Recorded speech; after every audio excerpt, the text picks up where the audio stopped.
What is going on, guys? It is Wrestlelamia here, back with some more news. Join us now as we look at the wildest news stories and rumors you need to know, including shocking WWE returns at Raw's Netflix debut, a Bronson Reed and Jimmy Uso return date, the real reason why Seth Rollins hated CM Punk, it's not looking good for AJ Styles, a huge match booked for Raw's Netflix, pushing for this star as Women's Intercontinental Champion, Goldberg not just wrestling one match in his final year, and much more. Be sure to subscribe and hit that notification bell for daily wrestling videos and follow us on Facebook for exclusive lists. Also check out our new videos on Wrestlelamia XL. Now let's do the intro and get straight into our first story.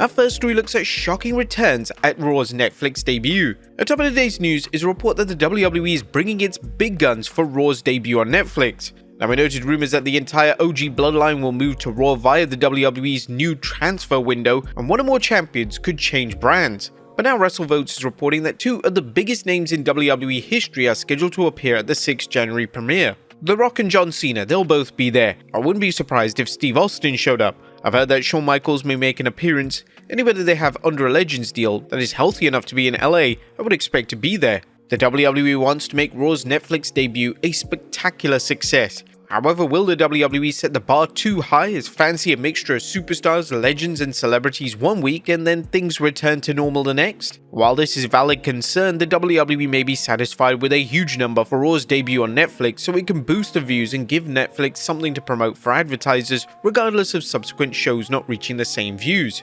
Fans and industry observers alike are curious at how the WWE will do when it moves to Netflix. Some pundits have pointed out WWE fans have never had trouble finding the WWE programming and when it moves from one station to another.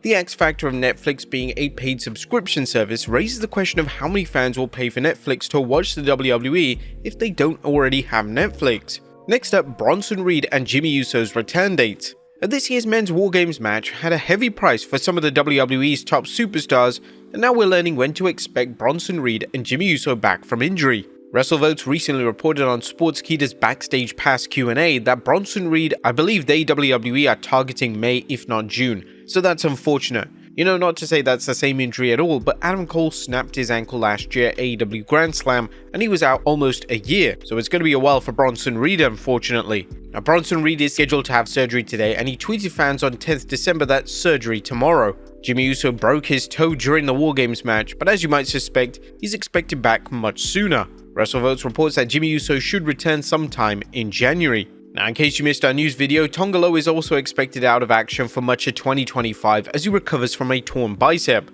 The Observer estimates that Loa will be out for 7 to 8 months after his bicep surgery, which is the average recovery time. We're sending our best to Bronson Reed, Jimmy Uso, and Tonga Loa for a fast and full recovery. Next up, the real reason why Seth Rollins hates CM Punk. Now, Seth Rollins accused Punk during the Visionaries anti-Punk promo on this week's Raw, with Seth claiming the reason he can't stand Punk is because he turned his back on various superstars he worked with. And now the Observer is reporting that there is some truth to Rollins' remarks.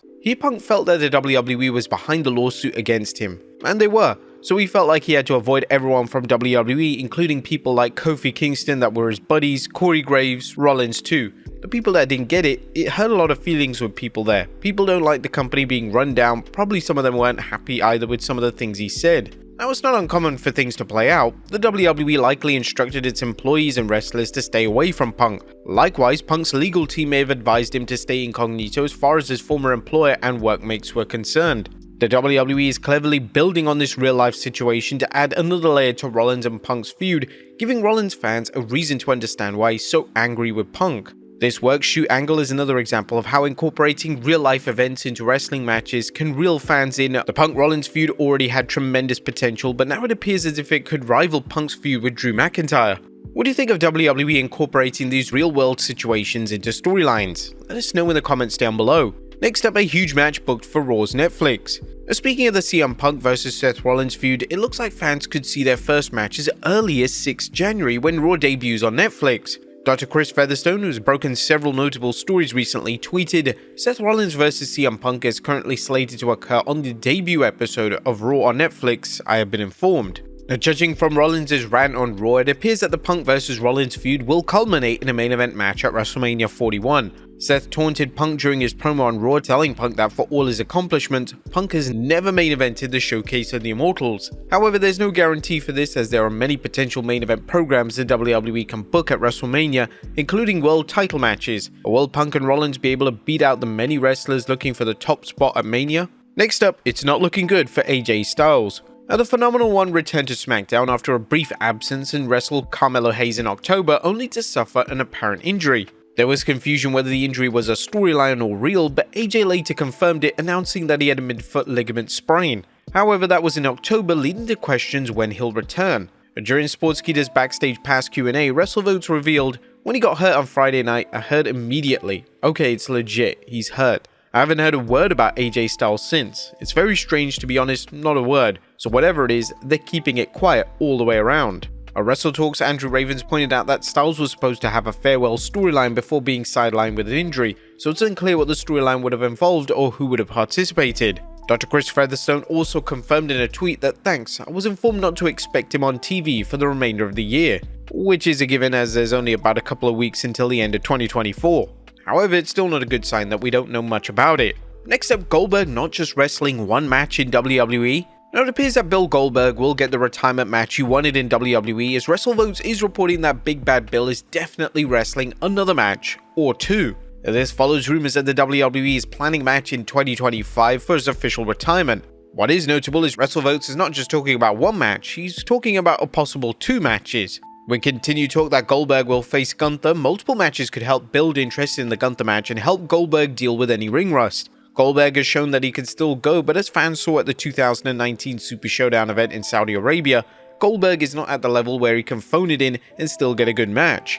Expectations will be high, especially if this is Goldberg's final match, and one has to wonder what behind-the-scenes preparations will be made for a smooth match or matches. There are other possible matches, including the WWE capitalizing on John Cena's retirement tour and booking Cena vs Goldberg, which is another potential dream match. While Cena's schedule reportedly has him working more than a few matches, the line to wrestle Cena is already long enough and the WWE may not want to be able to work out a Goldberg vs Cena match. Next up, WWE pushing this star as Women's Intercontinental Champion. The WWE's Women's Intercontinental Championship tournament is still early in its phases, but a new report suggests former Women's Champion Natalya could be the inaugural champion. WrestleVotes recently brought up the situation on its Backstage Pass Q&A, saying, "We spoke last week on the show about how I'd like it to be Natalya. I did hear some feedback with some sentiments that were similar from sources. They said that they would like it to be Natalya as well. Now that doesn't mean it's going to be her, but there is some favoritism, maybe that would like to see her win the Intercontinental Championship." Now, as we recently discussed in our Raw analysis, the Intercontinental Championship tournament has exposed how weak the women's undercard is on Raw.